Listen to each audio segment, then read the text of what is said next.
मालवणमधील राजकोट किल्ल्यावरील छत्रपती शिवाजी महाराजांचा पुतळा कोसळला आणि त्यानंतर खऱ्या अर्थानं हा पुतळा का कोसळला, नेमकी याची कारणं काय, यावर कारणमीमांसा व्हायला लागली।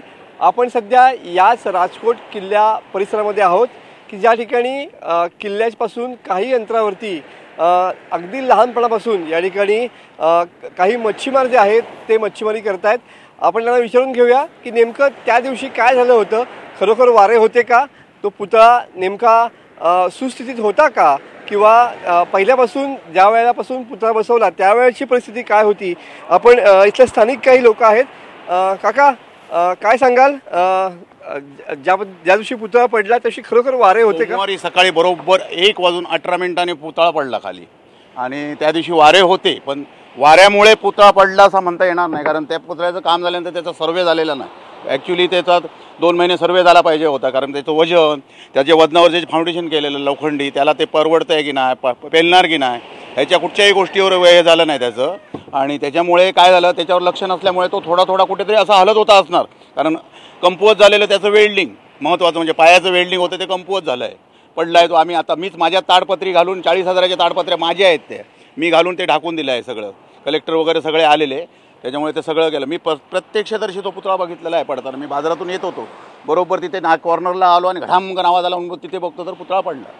त्याच्यानंतर मी घरी गेलो, ताबडतोब पाऊस लागत होता थोडा आणि वारा आलेला, घरी गेलो आणि कोले साहेबांना फोन लावला आमच्या पोलीस स्टेशनला की असं असं झालं की पुतळा तो खाली पडला म्हणून शिवाजी महाराजांना। कोले साहेब न कुठे एक क्षण हे करता ताबडतोब गाडी घेऊन ताबडतोब आले आणि त्यांनी सगळे सर्वे केली, बघितली।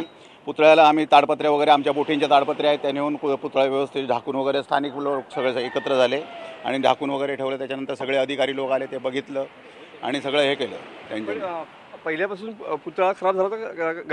काही नाही, काही म्हणजे असं पडणार वगैरे हे म्हणजे स्वप्नात सुद्धा नव्हतं, पण दुर्दैव म्हणायचं आमचं की एवढं मोठं मोदी साहेबांनी त्याचं उद्घाटन वगैरे केलं, एवढी हे केलेली, आणि ते करून सुद्धा म्हणजे बघण्याला एक म्हणजे पुतळा असा पडेल असं स्वप्नात सुद्धा आम्ही बघितलेलं नव्हतं। आणि आमचं जे सगळं इथलं हे बदललेलं, कल्चर बदललेलं सगळं पुतळा बांधल्यापासून, म्हणजे पर्यटक वगैरे हे प्रमाण भयंकर झालेलं, मच्छीमारांना वगैरे खूप आनंद झालेला।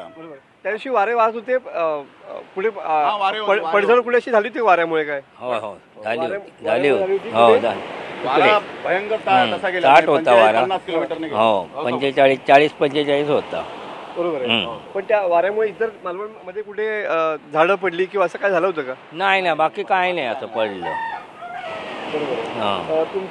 तुमचा काय कयास असेल, काय नेमकं या सगळ्या? नाही, त्याचं त्या फाउंडेशनचं जे उभं केलेलं फाउंडेशन होतं खालचं, त्याचं वेल्डिंग वगैरे, ते कुठेतरी पुतळा बसवल्यापासून कुठेतरी थोडा तरी असं म्हणजे हे होत होता, हलवत होता, आणि त्या हलून ते नंतर निमताला एक हे झालं आणि ते एकदम कोसळला आहे तो, कारण वेल्डिंग आतलं सगळं तुटलेलं। आम्ही ज्यावेळी तिथे धावत गेलो नंतर आलो नाही, ते बघितलं तर सगळं वेल्डिंग वगैरे जे लोखंडाला केलेलं होतं, पुतळा उभा केलेला होता, तिथलं लोखंड वगैरे सगळं पडलेलं, तुटून पडलेलं। पुतळा पडला, अत्यंत दुर्दैवी, याचं राजकारण केलं जातंय। काय सांगा, तुम्हाला काय वाटतं? स्थानिक म्हणून काही अर्थ नाही आहे। हा जो काय झालाय, अपघात झाला किंवा आपल्या घरातला सदस्य पडल्यासारखा झालाय, तिथे सदस्य आहे आमचा, तो स्वराज्याची स्थापना करणारा माणूस, तो असा पडतोय म्हटल्यानंतर खूप दुर्दैवी आहे आमचं हे। त्यामुळे ते राजकारण करण्यापेक्षा तो पुन्हा कसा उभा होऊन पुन्हा कसं सुरळीत चालू होईल हेच बघावं सगळ्यांनी, बाकी त्याच्या मागे कुठचाही राजकीय दोष आणू नये। ही बोलकी प्रतिक्रिया या ठिकाणी या मच्छीमार काकांची पाहायला मिळते आहे। हा संबंध परिसर मी परत एकदा दाखवण्याचा प्रयत्न करीन की इथले स्थानिक मच्छीमार आहेत, वयाच्या 10-12 वर्षापासून या ठिकाणी हे मच्छीमारी व्यवसाय या ठिकाणी करताना पाहायला मिळत आहेत। आणि सध्या याच मच्छीमार जे आहेत ते आसपास या सध्या जाळी विणण्याचं काम करताना पाहायला मिळत आहेत। बघू शकता की स्थानिक मच्छीमार आहेत आणि रोज दैनंदिन जे काम करतात तेच काम सध्या सुरू आहे। आणि याच मच्छीमाराचा जन्म इथे झाला आणि याच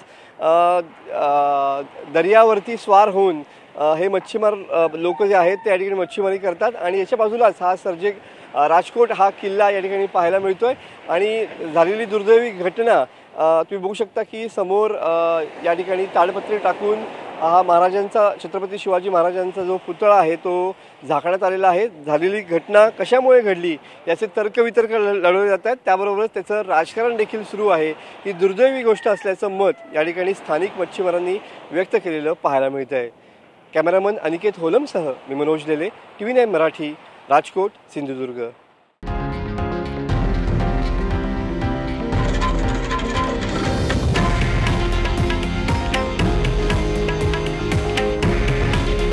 हे आहे देशातील नंबर 1 न्यूज नेटवर्क आणि आपण पाहत आहात TV9 मराठी.